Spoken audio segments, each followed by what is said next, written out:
इस वक्त पूरी दुनिया में जैसे एक खलबली मची हुई है। अमेरिका, इजराइल और ईरान के बीच का तनाव एक ऐसे खतरनाक मोड़ पर पहुंच गया है जहां सब सांस रोक के देख रहे हैं कि आगे क्या होगा। हर तरफ से अलग अलग खबरें आ रही हैं और सब कुछ बहुत कंफ्यूजिंग लग रहा है।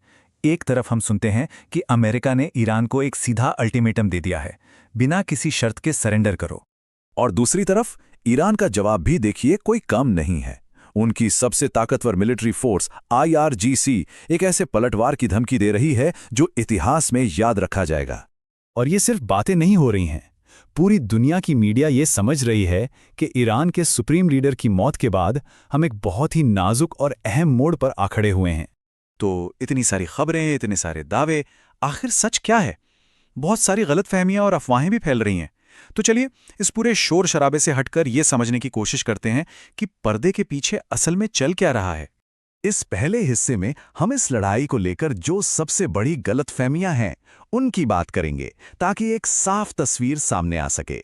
तो शुरुआत करते हैं सबसे पहले और शायद सबसे बड़ी मिथक से, ये सोचना कि सुप्रीम लीडर खामेनेई के जाने के बाद ईरान का खेल खत्म हो गया है। आजकल इंटरनेट पर हर कोई एक्सपर्ट बना हुआ है और दावा ये हो रहा है कि ईरान की तो जैसे कमर ही टूट गई है, अब वो बिखर जाएगा। लेकिन क्या हकीकत वाकई यही है? ईरान को समझने के लिए ये जानना बहुत जरूरी है कि उसे सिर्फ एक लीडर नहीं चलाता। वहां पर इस्लामिक रेवोल्यूशनरी गार्ड कॉर्प्स यानी IRGC है। ये सिर्फ एक आर्मी नहीं है, बल्कि एक बहुत पावरफुल और कट्टर संस्था है जो सत्ता के एकदम सेंटर में है। सच तो ये है कि ईरान के पास एक सॉलिड प्लान भी पहले से तैयार था। उनका सिस्टम इस तरह बनाया गया है कि एक लीडर के जाने से कोई खालीपन ना आए। उनके पास एक 4 लेवल सक्सेशन प्लान है जिससे पावर आसानी से ट्रांसफर हो जाती है। हो सकता है कि एक नया लीडर सीक्रेटली चुन भी लिया गया हो ताकि देश में कोई गड़बड़ी ना हो। और जैसा कि IRGC ने कहा है, वो बदला लेने के लिए पूरी तरह तैयार हैं। और उनके पास मिडल ईस्ट का सबसे बड़ा और सबसे खतरनाक मिसाइल जखीरा है। तो ईरान को कमजोर समझना एक बहुत बड़ी भूल हो सकती है। तो ये तो साफ हो गया कि ईरान को कम आंकना एक बड़ी गलती होगी। लेकिन एक और बहुत बड़ी गलतफहमी है जिस पर बात करना जरूरी है, और वो ये है कि ये लड़ाई सिर्फ 2 देशों के बीच की है। अगर किसी को भी ये लग रहा है कि ये सिर्फ अमेरिका और ईरान का आपसी मामला है, तो वो बहुत बहुत बड़ी गलतफहमी में है। ये आग बहुत तेजी से और बहुत दूर तक फैल चुकी है। जरा इन कुछ ही दिनों की घटनाओं पर नजर डालिए। पहले दिन ईरान पर हमला होता है और अगले कुछ ही घंटों में ईरान का जवाब देखिए। इजराइल, UAE, कतर, सऊदी अरब सब हमलों की चपेट में आ जाते हैं। दुबई के मशहूर होटल तक में आग लग जाती है। ये दिखाता है कि ईरान ने जानबूझकर इस लड़ाई का दायरा बहुत बड़ा कर दिया है। और यहीं से एक बहुत ही चौंकाने वाली बात सामने आती है। मिडल ईस्ट में ईरान का ये फैला हुआ हमला कोई गलती नहीं थी। असल में ये एक सोचा समझा जाल था। अब जरा ईरान की स्ट्रैटेजी को समझिए। उन्होंने दुबई और दोहा जैसे ग्लोबल बिजनेस और ट्रैवल हब्स को निशाना बनाया। इसका नतीजा क्या हुआ? दुनिया भर की फ्लाइट्स कैंसिल, शिपिंग के रास्ते पर खतरा, तेल की सप्लाई में रुकावट। उन्होंने इस लड़ाई को सिर्फ अमेरिका और इजराइल की प्रॉब्लम नहीं रहने दिया, बल्कि इसे पूरी दुनिया की प्रॉब्लम बना दिया।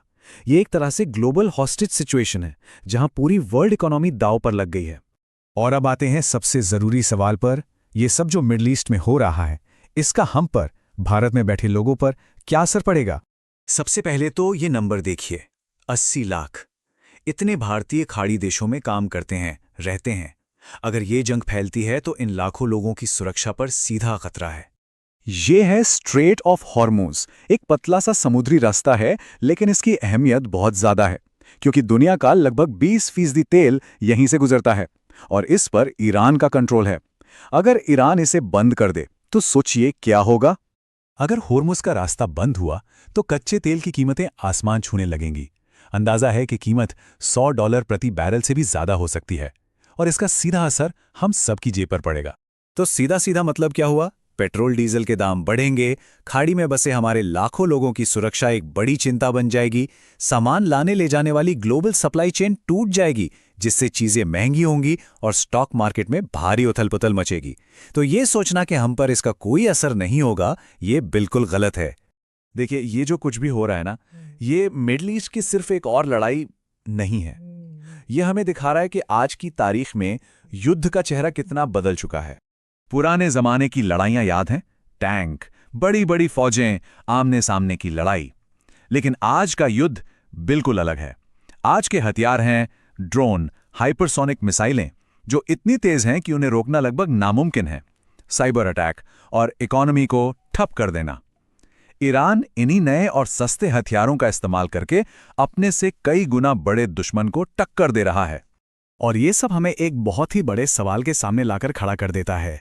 ड्रोन, साइबर अटैक और आर्थिक लड़ाई के इस नए दौर में, जहां कोई भी देश पूरी दुनिया की अर्थव्यवस्था को एक तरह से बंधक बना सकता है, क्या दुनिया ऐसे भविष्य के लिए वाकई में तैयार है?